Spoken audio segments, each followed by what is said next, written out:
No, it didn't ask. It Oh, didn't ask. All right, I'll just play it. Yeah.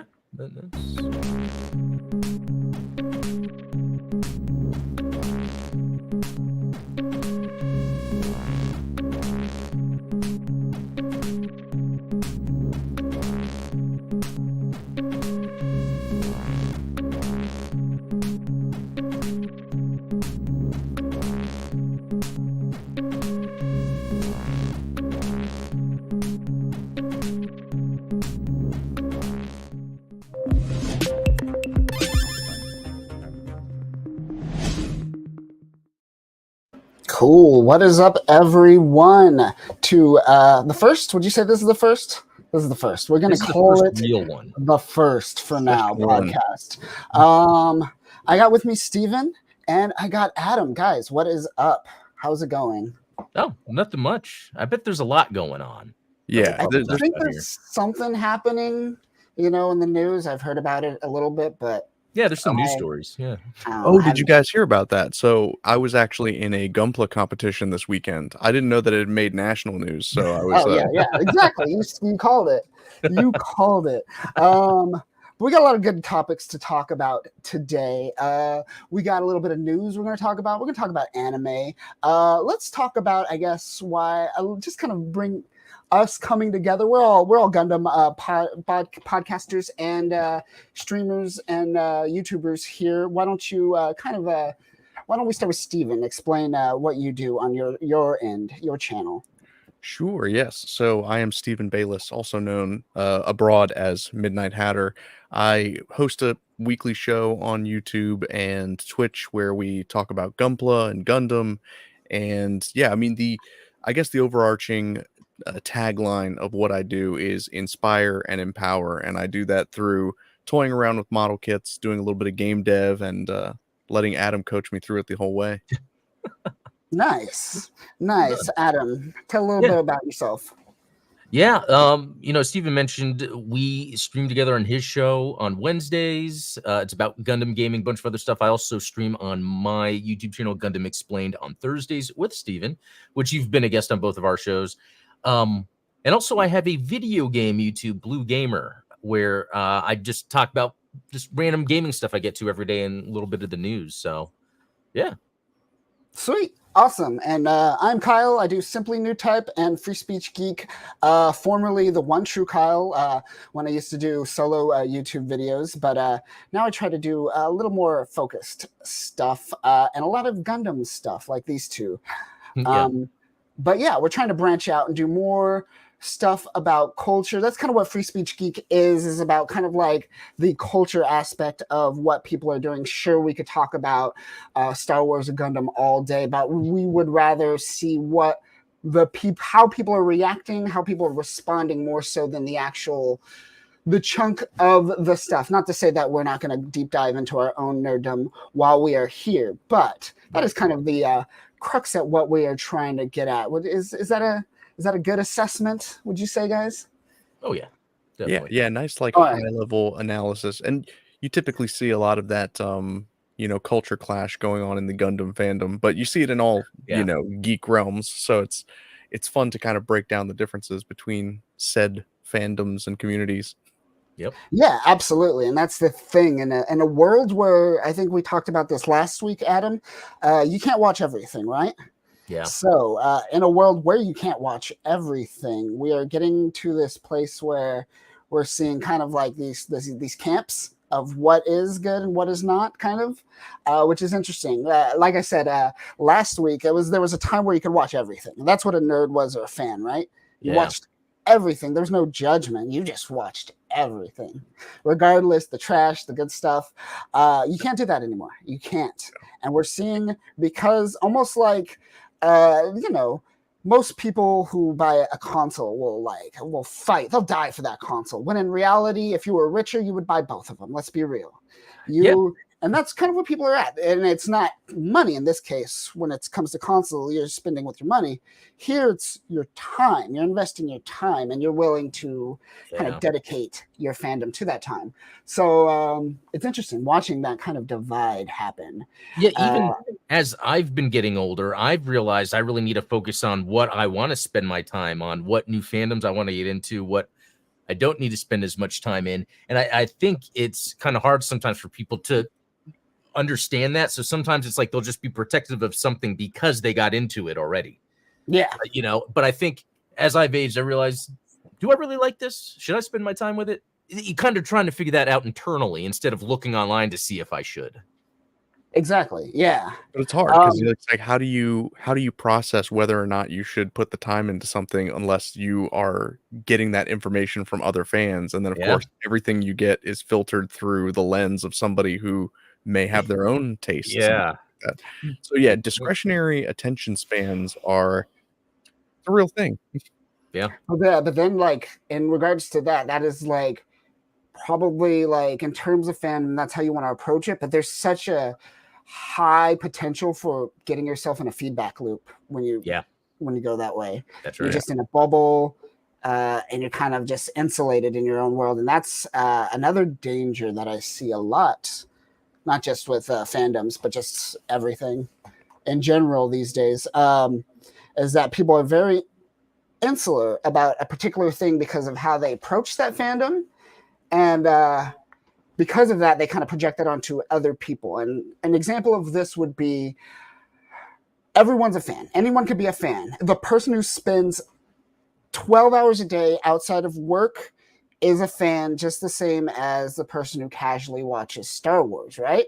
But the person who casually watches Star Wars is also going to project what their ideal of fandom is. And to that person who dedicates 12 hours, that person who just casually does it comes off as a mediocre person to them. And I don't have an answer for any of this. No. But no. we're in this weird, like kind of meta. Yeah.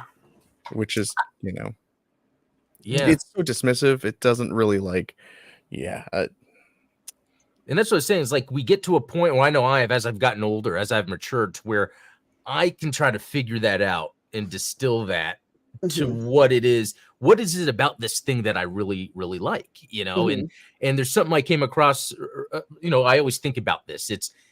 When I get into any media property, there's certain aspects. The music has to be there. The plot has to be there. And the design has to be there, and I think these are all different areas that someone could be an expert in. Someone could be an expert in composing. Someone could be an expert in writing. Someone could be an expert in concept, art, or design. But like, I really like properties where they have all those things. Gundam is one. And when I first got into Gundam, which wasn't as long ago as most people, like it had all those things. But then I was like, oh wait, then there's these other Gundam stories like Wing, and then that's when I had to kind of kick in this. Okay, I don't have to like everything Gundam, but let me start with what I do like, and then go from there. Yeah. And how much of that, like, how much of the kind of super fan aspect do you think boils down to like sunk cost fallacy? Like where, well, when I was in high school, I bought all of the Gundam Wing model kits, and therefore I'm never going to not like Gundam Wing no matter what changes, right?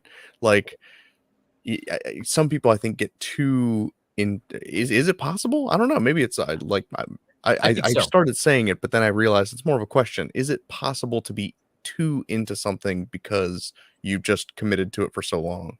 So I was going to bring up one thing. Sorry to interrupt, but no. So that goes into the idea of what I was trying to get at. Can you be an expert fan? Can you be an expert at being a fan? Is that a possibility? I think so. If you're able to do it without, and let's look at this. If you're a fan of something, let's say that could be similar to like an addiction to alcohol.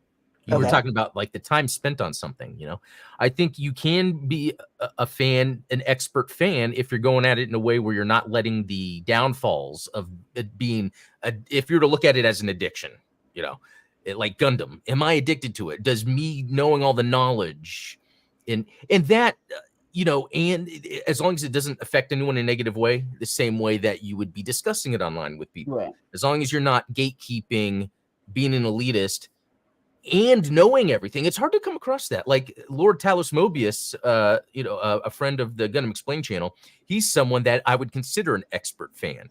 He knows nearly anything, but he's never ever acting like he's gatekeeping or talking bad about something that he doesn't like. He just talks about it as it is, and I appreciate that.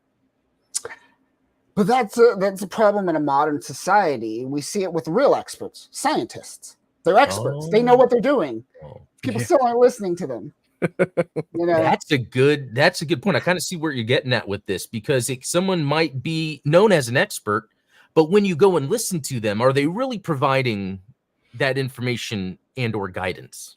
Well, I mean, it's the the wealth of information that is available in our pockets because we have these little devices that, I don't even have to cite a study that denies what you claim to be true. Just the mere fact that I know that a study exists, just off of that, I can reject your premise, because no matter what wealth of evidence you can provide about anything, Right.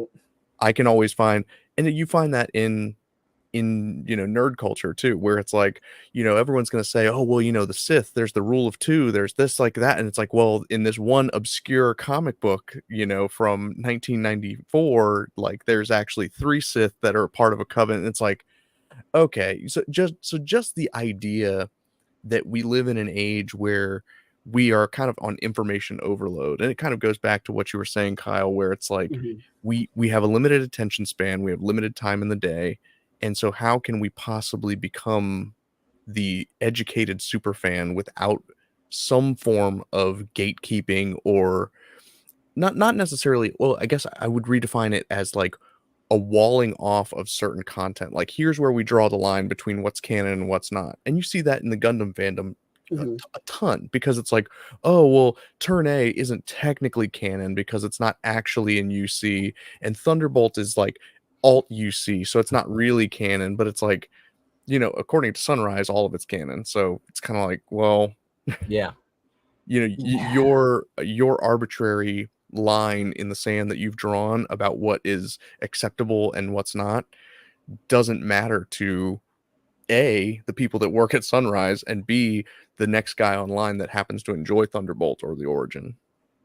And I think this is the fundamental problem with our education system currently, is that where everyone's trying to get an education, but schools, if you look especially like the art movements of the early 20th century, they were gatekeepers. That's what the concept of school of thought is. You went to the school because this is what they believed in, and you wanted to pursue that idea of knowledge. This school thinks this way, this school thinks this way. Well, I'm going to go to this school because they're trying to pursue what I think is the right way. And that's what I think is missing in a modern kind of global internet world, is that we don't have schools of thought anymore. And that, in essence, is gatekeeping to a certain extent. It's not gatekeeping. I shouldn't say it's gatekeeping. It's a foundation. You have core values, and you stick with those core values, which I see very little people do these days. Yeah, especially when it comes to science, because like I've gotten in the past few years really into some ancient history, especially when it comes to archaeology, and then come to find out recently that actually archaeologists don't need to adhere to, simple like scientific approaches to things. Like when you look at something, you don't have the facts. It's like, okay, but I guess archaeology goes at it where, well, we dug this up here, so it belongs to them. And I didn't realize actually how big that was. I always thought archaeology was just like science and how but no, it's actually way more like legal lenient. system. What's up? It's actually more like the legal system. Because if you think about it in terms of like in the legal system, you can't recreate a murder, right? So like you're operating based on the evidence available to you, and you come to a reasonable deduction. In science, everything is, you have to be able to reproduce it in a lab under the same conditions as the original experiment. But with something like archaeology and even like evolutionary biology, you can't recreate evolution in an enclosed state. So it's like we're just kind of guessing based on the fact, like, okay, we have these chromosomes in common with these chimpanzees, like, and I'm not saying that any of it's true or false. I'm just saying that that's our method really good of observing nature. Yeah, that's a good example because it's, again, those schools of thought where it's like, well, this camp is like for sure that evolution happened this way. This Right. camp is for sure that the Egyptians did this. So then if someone tries to do some alternate research, either they'll get shot down or they won't get the funding that this other group got because they had the same school of thought.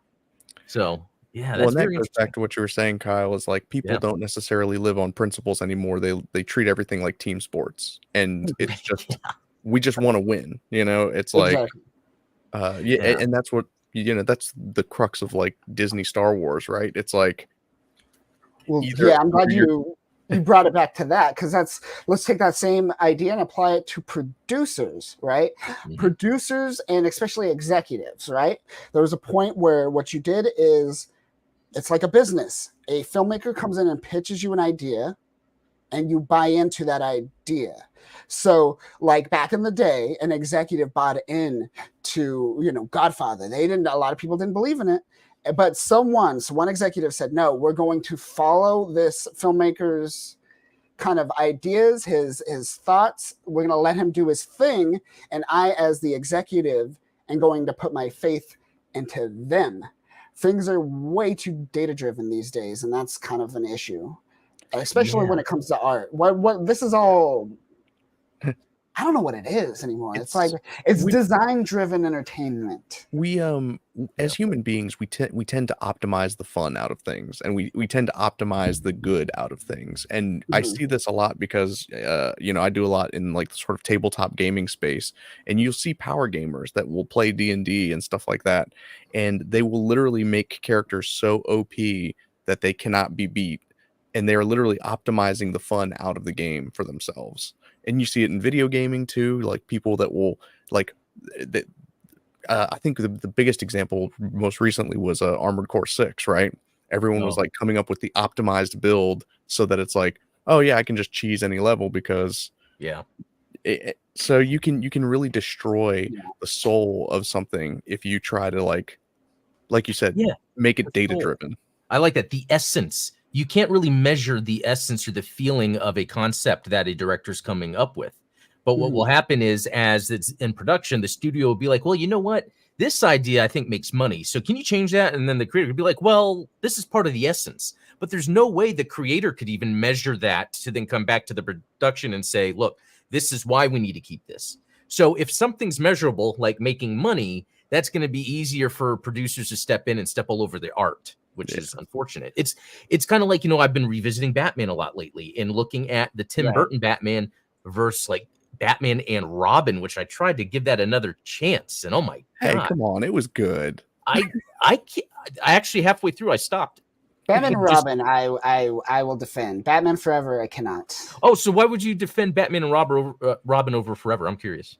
I wouldn't say it's great by any stretch of the imagination, but it's definitely it hit that mark. I think it hit the mark really well, where the studio wanted to get rid of Burton, right? And they wanted they wanted to sell toys. They wanted that 60s cheese back. And I think they hit, for what they were going for, they did a good job. It wasn't until the next one where it was just all like, oh no, that's Wait, Batman and Robin, are you sure? What's up? Yeah, I think you have them backwards. Batman and Forever Robin was Val the Kilmer. last. I Batman always and forget Robin. that. Yeah. Yeah. Why did they call Batman Forever? I know that they're Like, you would think the fourth one would be oh my. Okay. Yeah. No, Yeah. but that's the thing. Watching Batman and Robin again, there was just from a technical level, there's a part where Robin gets pulled underwater. They reverse the camera for him to come up. And that is a horrible, like, just filmmaking mistake. That tells me there was no artist really there to be like, okay, we have to. But it had the elements. It had Poison Ivy as, Uma Thurman as Poison Ivy, Arnold Schwarzenegger as Mr. Freeze. So you're kind of like, this is pretty good. But yeah, no. Arnold Schwarzenegger, the dude who can't, has to be at a certain temperature, but also smoking a cigar for some reason. That always blew my mind as a kid. I don't know why. I was like, well, now, have you ever heard of the term a camel? Like, a camel is just a horse that was designed by committee. Oh, interesting. Yeah. Okay. Yeah, that's what we get out of like a lot of modern, whether it's Hollywood studios, video game studios, whatever the case may be. Like you said, you have the hands of the producers and the executives are all over it because they're like, well, this actor is trending with, Gen Zs, and so we have to make sure that we can shoehorn them into the film, and so it just becomes like an ugly camel, like a camel of a horse. And instead of a camel, they should just cut the camel in half. No, but really what I'm trying to say is I think there's room in film and television to have the studio produced stuff. This is what pushes that IP forward, and then have the auteur stuff. Like, okay, and they kind of do it like Matt Reeves' Batman versus, the other Batman stuff. Well, so Adam, this is a good question for you because you only recently saw the Flash movie, right? Yeah. And I think that is a movie that, like I'll defend the core story of it. Like the bones of that movie are so good, but I think that there was a lot of studio interference. I think that, obviously they had issues with their star actor for the film. Yeah. And so that is a movie that suffered because of external factors, I would say. Yeah, I'd agree. Both, point about the star and whatever that studio interference would be, and I don't know what that is, if that's them wanting to push using the CGI, because I feel like the push of using the CGI not only kind of looked odd sometimes, but also I think it was like extra padding to the movie that should have just been shorter. Like, I think movies are way more successful if they're shorter and just give you everything you need. Like, at least an hour and a half, obviously. Once you're at 2 hours, you shouldn't go any more than that, I don't think. I mean, maybe it's different for other people, but even like the Batman that was over 2 hours, I remember my son was like, okay, we saw it in the theater, and he's like, this is going to be over soon. It's cool, but fuck, I'm sitting here for 2.5 hours. It's, one of those things. Yeah. I don't know. It's interesting. Batman's a weird one for me personally because I'll never take it seriously anymore. You could make the greatest piece of art in the world, I'll still laugh at it. Like, you can't make Batman serious to me anymore. Did you like the Batman? I liked it. I still found it funny. I can't take it seriously. It's a good way to put it. It's like, I liked it, but to me, it's like they're trying to make Batman too grounded, where sometimes there's like a disconnect there. Well, that's the whole running joke, is that eventually all that Warner Brothers will have to do is show a black screen eventually, and they'll be good. Yeah. I love that meme of Dr. Manhattan sitting on the moon from The Watchmen, and it's like, it's 1989 and I'm watching a darker, grittier Batman. It's 2005 and I'm watching a darker, grittier Batman. It's 2016 and I'm watching I didn't hear that. That's pretty good. So funny. That's great. Yeah. Wait, was that in a new? Was that just, or was that like a made up meme? Someone took the panel from Watchmen. Yeah, someone took the panel from Watchmen and that's pretty good.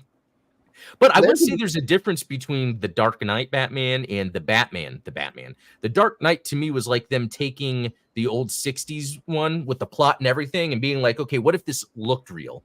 Whereas I see the Batman just more of, okay, if Batman was a real person, what would it be like? Like, that was their starting point. And instead of having a supervillain, he has, like basically a Redditor, a Redditor bomb. Or is that what would? I know what you're saying. Yeah, around that, right? Like instead of the Riddler, it was like the Redler. But I got to say, like, I do like that kind of bad guy better. Like, even the Joker in the first type, Batman was even like that in a way. He just went through an accident, but he was still this kind of scheming crime boss. So.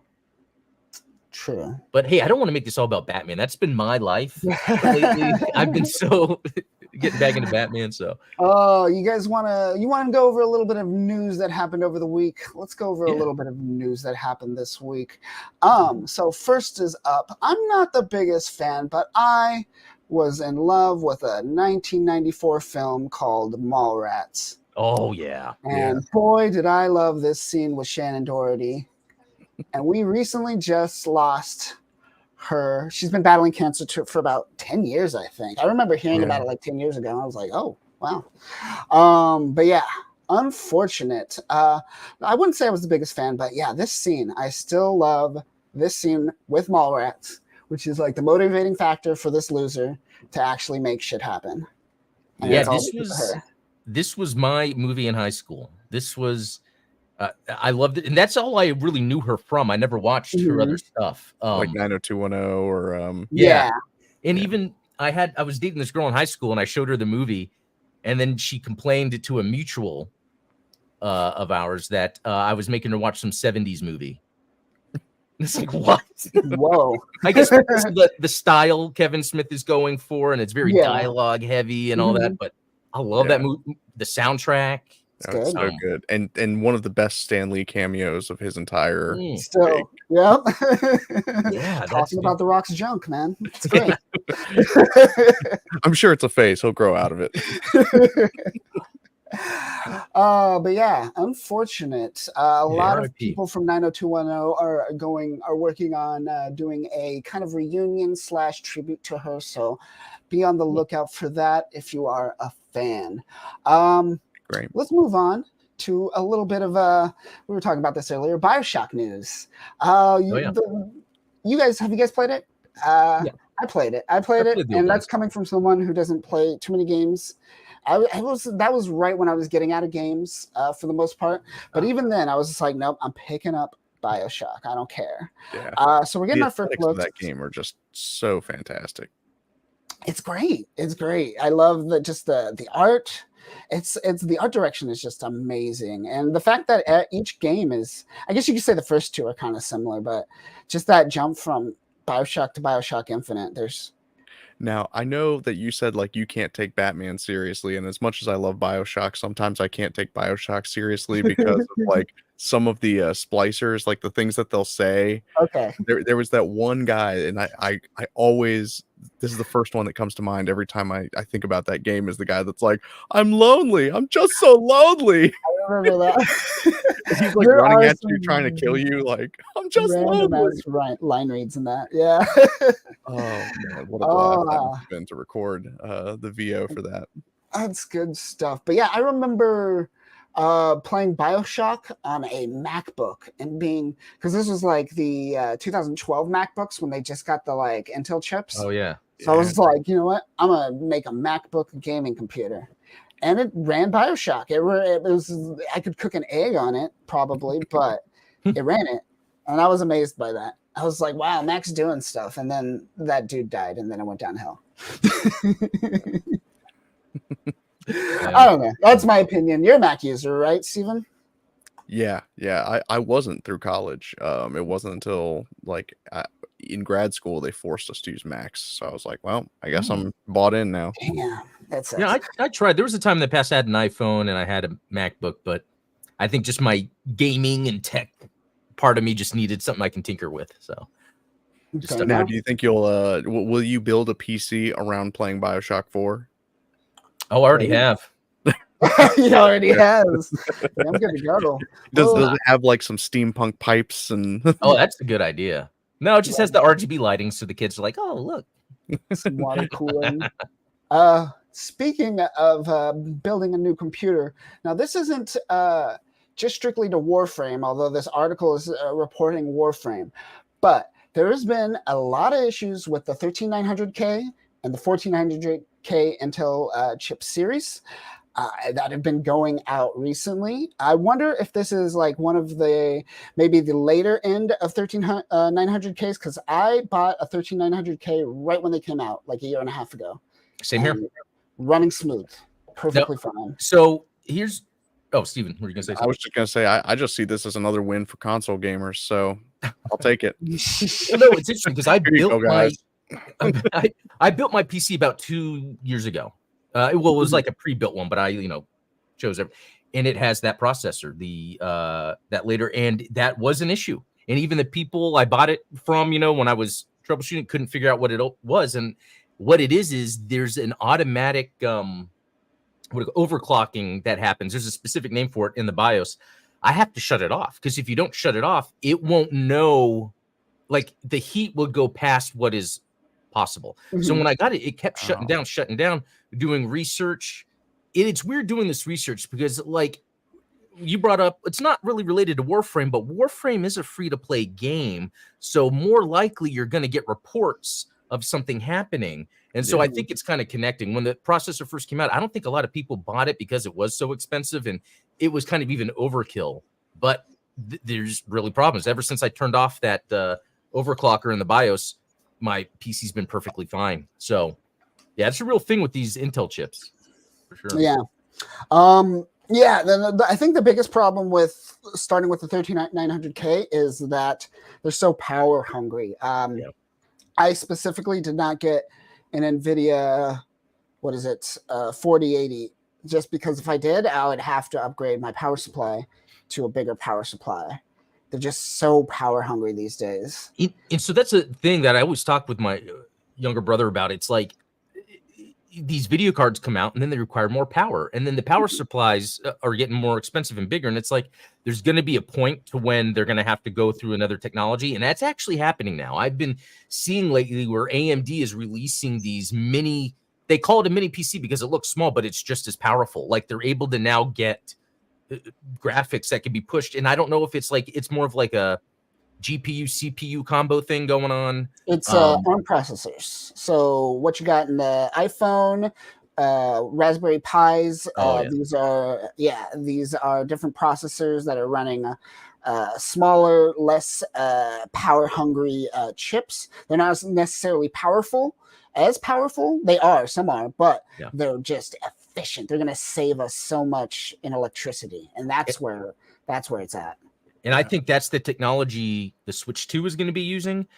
People are like, why is there going to be a PS5 Pro? I think that's another reason too, that Sony realized they can make a cheaper unit that's less power hungry, but also the software, the AI software that now is incorporated into a lot of this stuff, where the AI handles a lot of it. This morning on the Blue Gamer Show, I was talking about this lossless scaling app because it allows you to double your frames, and that's all software. And so I think we're going to see the combination of that. They can get the more efficient hardware.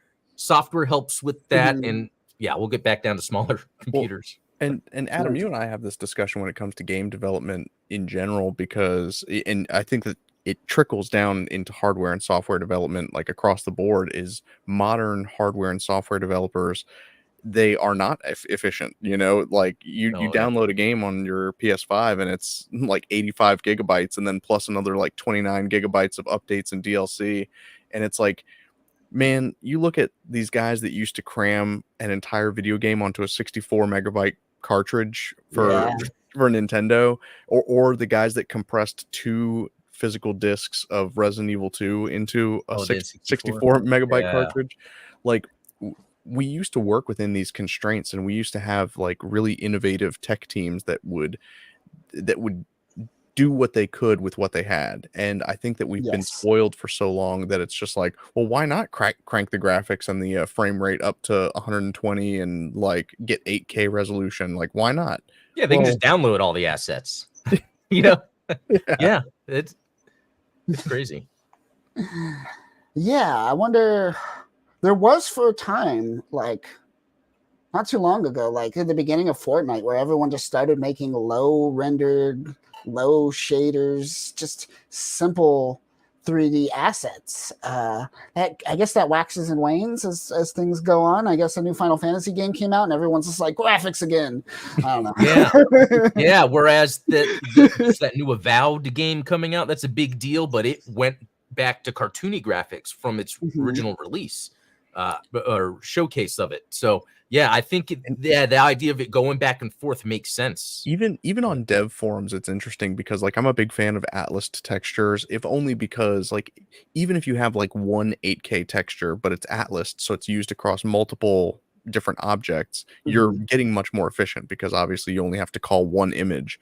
But there are people that are like, Atlas textured, come on, it's like it's 2016, guys. Like we can push the limits of what we do in Unity, and it's like, well, yeah, you can, but like, why would you want to? Well, don't you want to try and be as efficient as you can? Right. I mean, I brought up that was like an issue with Elden Ring, right? Like, because they were so poor. Well, I don't want to pass judgment on Elden Ring. I know there's a lot of Elden Ring fans present, but they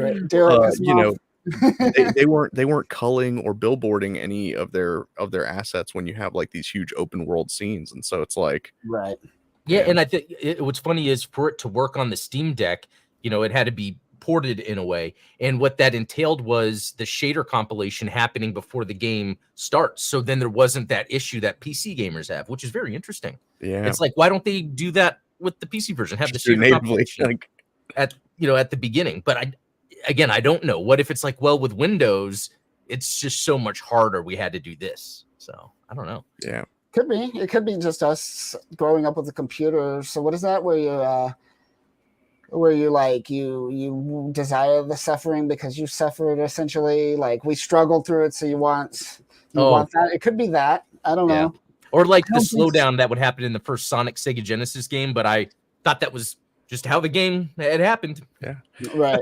Oh man, that takes me back to like Super Dodgeball on the NES, where because of the way that the sprites were rendered on screen, you could only have a single line of moving sprites, and so the characters would fade in and out of existence while they were moving. And so it's like if you go to throw a dodgeball, like the guy that you're throwing the dodgeball at will probably disappear before it. Like I remember that. Oh yeah. Yeah, that's pretty interesting. I'm wondering if in the future, that was interesting that you mentioned like it reminded me of like sprites back in the day of like pixel art, right? You just have this one giant sprite sheet that contains all of your stuff, right? And it's just this one file that you could store in memory, so it doesn't have to keep calling another file. I wish, yeah, you would think, and that is why I like the idea of giving a child a Raspberry Pi and saying, good luck, learn. Yeah. And I think there's something to that. Having my kids, ages 11 through 15, they had computers a little earlier, but they've been able to figure out stuff. Like even my 11-year-old, when he was 10, he was downloading Unity so he can make a VR thing for his Quest. And what's just cool is, and it's easier for them than it was for me, but they could go on YouTube and just research, how do I do this? Yeah, that's cool. That's the cool thing about these days is that anything you want to learn, you could get on YouTube, at least at the most basic level. You're not going to get a graduate level understanding of anything on YouTube. But like a 101 crash course, you could find most things. Yeah, and it's funny too because my youngest also, he's been playing, because I got him into it, the Arkham Knight game on PC. Nice. But he will only use mouse and keyboard. It's like, how are you doing this? But he can do it. I played Spider-Man on mouse and keyboard. That's crazy. I would grab a controller immediately for a game like that. There's no way. Hey, first-person shooter, sure. Fortnite, sure. But those other ones would be too hard to figure out. Although, that's the thing. When we stick with something, we figure it out. It really was that situation because I think it was like, where's my controller? I can't find it. And then I played with the keyboard. I was like, well, I went through all the tutorial phases. I'm not going to redo this with the controller. Here we are. Again, the most creativity is born out of limitations and constrictions. Yeah, absolutely. Agreed. I wish. Is it because just anyone could upload a YouTube video these days? Like I remember back in the day where I made a video. I was like, I'm gonna put it on the internet. And I did the math and I was like, I don't have like $200 in bandwidth. How am I going to do this? Wow. So yeah, maybe it is just a burden of option type of situation. Yeah. Could be. I mean, do we need 300 toilet paper brands? I don't know. Maybe not. Yeah. Yeah. Let's see. Adam, you want to talk about your 1-Up cabinet? Yeah. So Arcade 1-Up, it's been around for a while, and I've always seen it, always wanted to get one, but that's like a pricey thing, right? And I think it was like years ago where my wife, we would see one, well, we should get one for the house. I'm like, yeah, but it just didn't really happen. We just happened to be in a situation where, let's get one. It was $400, which it was a sale price with the cabinet, with the stand also, so the whole thing. And the one I got specifically, it's called the Street Fighter something, but the Yoga Flame edition, just because it shows fire on it. Nice. Yeah. And what the reason I got this one specifically, because think about it, you're spending hundreds of dollars on an arcade, and sometimes these cabinets have 1 or 2 games, and that's what made it hard. This one specifically has 12 games. You can almost say 14 because one of the games is 3 games.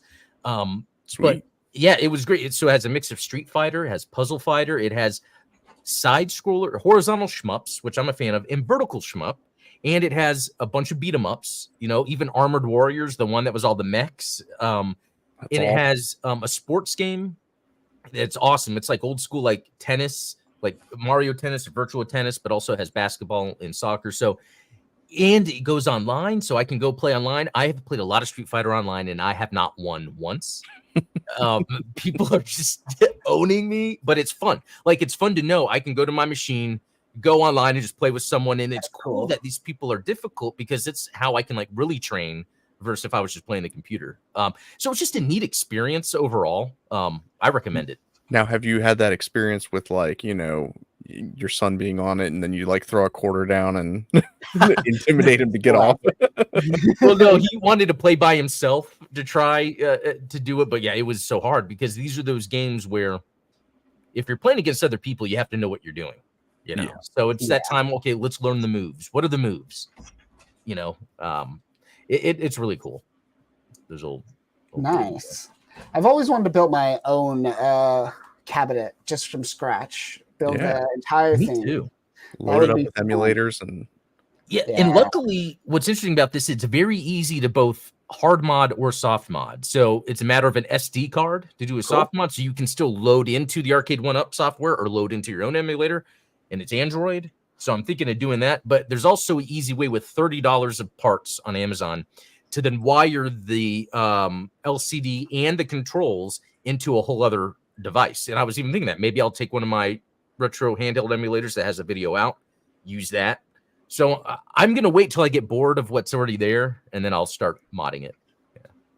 Nice. Yeah. That's cool. The size it's slightly smaller too than a regular cabinet too. It's not a full size. Exactly. It's slightly smaller, but it works because I was afraid of that. And then having it hooked up, it's like, okay, this is actually the perfect size. It doesn't take up too much room, but it's comfortable enough for me and my wife, for me and the kids to play 2-player. So nice. Yeah. Cool. Awesome. Yeah, I definitely that's on the bucket list is an arcade cabinet eventually. I did see they just released like about 6 months ago the X-Men one. And that almost got me. I was like, oh.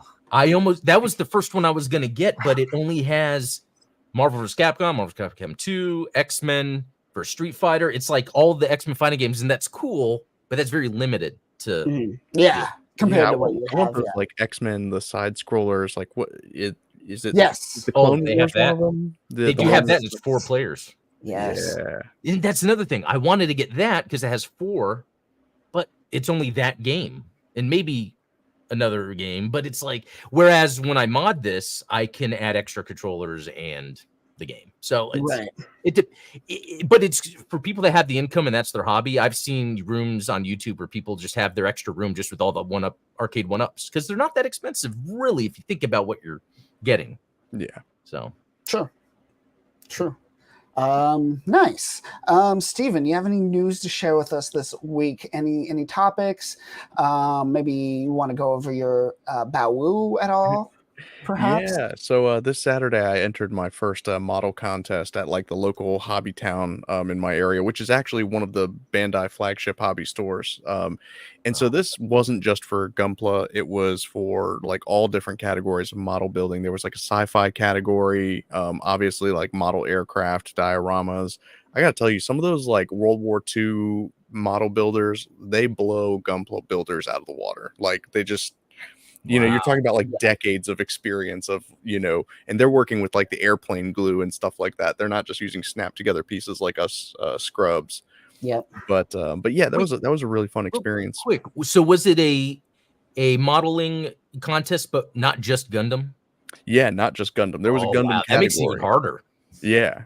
So I see what you're saying. Yeah. But there was some cool stuff. There was a guy that made like a 1/6 scale Predator statue that was painted. That actually won for the sci-fi category. Oh, that's awesome. And then there was some like painted Exodia figures and actually, so it's what we're coming up on like the 80th anniversary of D-Day. There was a guy that did a D-Day diorama, and everyone was like, "Oh, is this for the anniversary?" And he was like, "Oh no, I just Wow. And that was cool. He did like the resin pour and everything like that.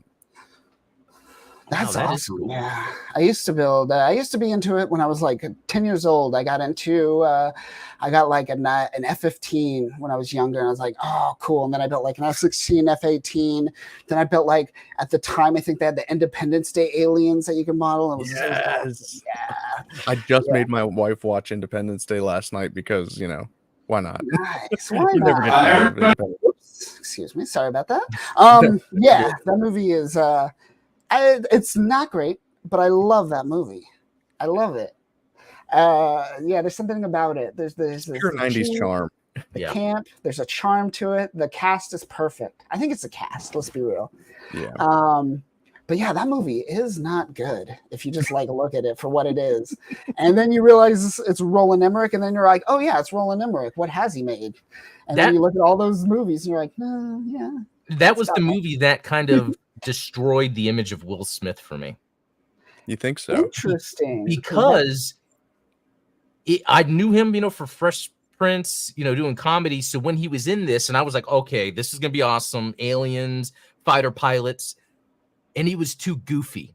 Like, even when he did that punch, Welcome to Earth, like, to me, that was like, no, that's the Will Smith thing, but it doesn't fit in this movie. And so since then, anytime I'd see him in anything serious, I cannot take it seriously. And I hate it because I think he is freaking hilarious when he does his comedy, like, but not serious. But like Pursuit of Happiness didn't do it for you. I didn't see that. That could be good because that's drama. And not necessarily being like action guy. I think a lot of that though is plot. That's not a character driven movie. It's more of a like, oh, look at this guy in this really unfortunate situation, striving to get by. And so I think it's important to kind of touch on that, where when you have a character driven drama, it doesn't even necessarily need to be a sad movie. It's like the characters make you feel a certain way. But then there's like plot driven drama where it's like there's all these sort of external forces kind of acting on the protagonist that make you feel a certain type of way. I think that Pursuit of Happiness falls into the latter category of that. Interesting. But that's not a geek movie, so yeah. That's but I've had that brought up to me about that movie, that it's good. Yeah. I just haven't seen but on the subject of ID4, did you guys ever like get those, like when you bought the toys, there was like the get discs, there was like 4 game discs that you could load into your computer and play? That was amazing at the time. You just unlocked a memory. Yeah, I remember those. Okay. Yeah, I was just thinking about that. Like there's the one where you're actually in the alien cockpit and you're trying to figure out how to steer it and everything. Yeah, now you're describing it. I think that there should be like some kind of like lost media archive of that type of stuff, because you just don't get that anymore. It might be up on archive.org. Could be. Maybe. I know there's a lot. Like I know when they did the 20th anniversary of American Tail, which is around the same time, they created this like digital like just play CD, and it was almost like a point and click, kind of like old school point and click game. And like, where's that in today's world? Like this random CD that came with a 20th anniversary DVD. There's a lot of stuff like that though. The Shrek DVD. Like when you would put the Shrek DVD in your computer, you could either watch the movie or they had like a piece of software that you could run where you could play games, and then you could like overdub the characters with your own voices and things like that. Wow. I mean, the type of gimmicks that were super popular in the late 90s, early 2000s, where it was like, okay, how can we transform this movie experience into something that like people are going to get something out of it? It's like, well, we've got behind the scenes footage, we've got our special features, you can watch the trailers if you're into that kind of thing. And then it's like you have all these games and things built into the DVDs. Where's that nowadays? Like, it's like you're lucky if you get a 720p stream from Netflix. Like, yeah, that's what I'll do. If it's a movie I really like, I'll look at the 4K disc and see if it has like special features, and I'll get it. But what they do now a lot is when these toys come out, they usually include a code for a Fortnite skin. Yeah, it can be a skin, an in-game item. So there will be like toys of a certain thing made in Roblox, and so then the Roblox will have codes for it. And then, McFarlane, though, I think their action figures still come with cards, which is interesting. Yeah. Because I feel like that would be gone by now, but people still do the card thing. That's cool. Collecting cards is apparently still a big thing. People love them. It just had a big resurgence like 4 years ago when I last seen it. Like baseball cards blew up, and because baseball cards blew up, Pokemon cards blew up again. Yeah, I don't know if it's still big, but there was a moment a couple years back. I'm now being reminded that I had it must have been Topps or something, Batman cards, and they were like really nice, like pictures from production. Oh, I have to look that up and see if I can find what I had before. Oh, yeah, I used to have a ton of cards. It's good stuff. Nice. Cool. What I've been working on, do I have it? Oh, I didn't grab it in front of me. Hold on. You guys talk for 1 minute while I grab something. All right. Okay, sure. Well, what is he gonna grab? It's a surprise for me too. I don't know. Yeah, either. But, yeah, going back to that, the idea of like the model building stuff. I think that whether it's a Raspberry Pi that you give your kids and tell them to have fun, or an Arduino, I would say is the alternative to that. Yeah. Yeah, I remember you bringing that up.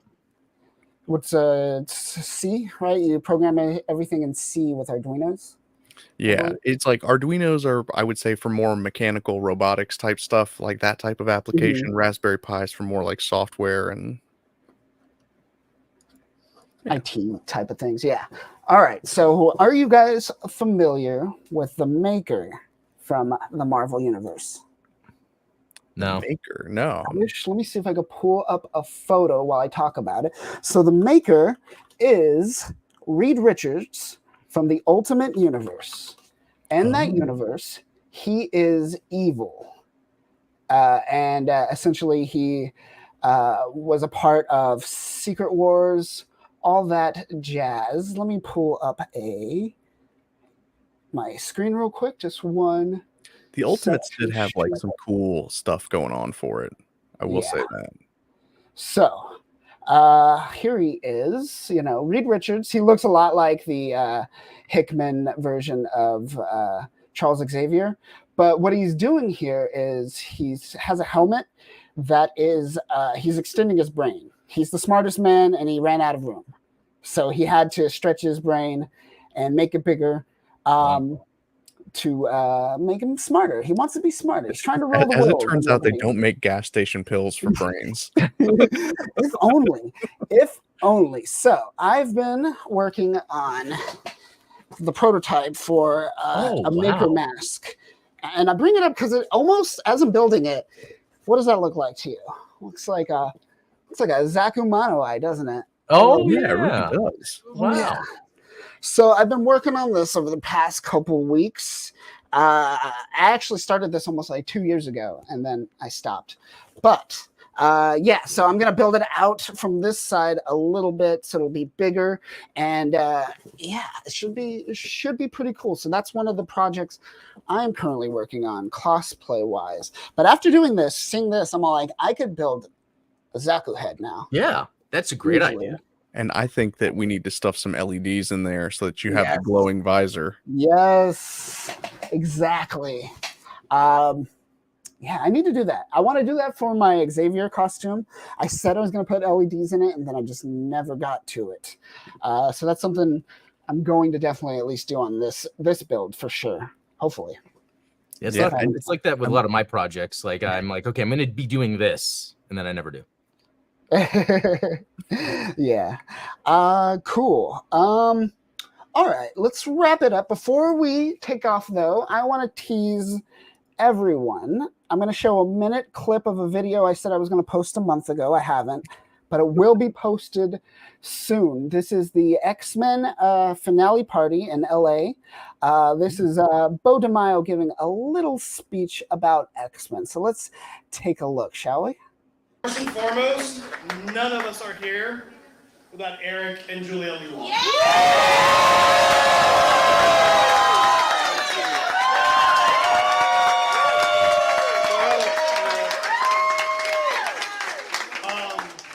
Thank you for your trust. Thank you for not blinking when I decided to put the characters you created through absolute hell for 10 episodes. And thank you for kind of taking me in as another set of parents, so thank you. Thank you for 3 years of effort. So that goes on for about 8 minutes. It's great. So if you don't know, that is Bo DeMaio, producer of X-Men 97, and he was introducing Eric and Julia Lewald, the showrunners of the original X-Men show. And essentially the speech is him just like thanking them, praising Eric and Julia for creating a foundation for him to build on. But that will be out soon. And when it is, go check that out. It should be fun. All right, let's wrap this up, guys. I'm gonna flip a table and, plan some more videos in the future for us to do. But take us out, Steven. Where can they find you? Yeah, Midnight Hatter on YouTube, Midnight Hatter on Twitch. Midnight Hatter wherever you find your Midnight Hatters. Yeah, we'll have a live show coming to you this Wednesday. Adam and I probably going a deep dive into that model building contest from this past weekend. So. Nice. Yeah. And yeah, you can find my stuff easily at adamblue.com. That's the easy way to do it. I have my social links, Gundam Explained YouTube, Blue Gamer YouTube, all that. So, yeah. Nice. And I'm Kyle. You can find me at Free Speech Geek on all the socials. Go follow Simply New Type on YouTube. Go get your Gundam fix. And that will do it for now, folks. We'll catch you next week. Thanks all right. Cheers, everybody.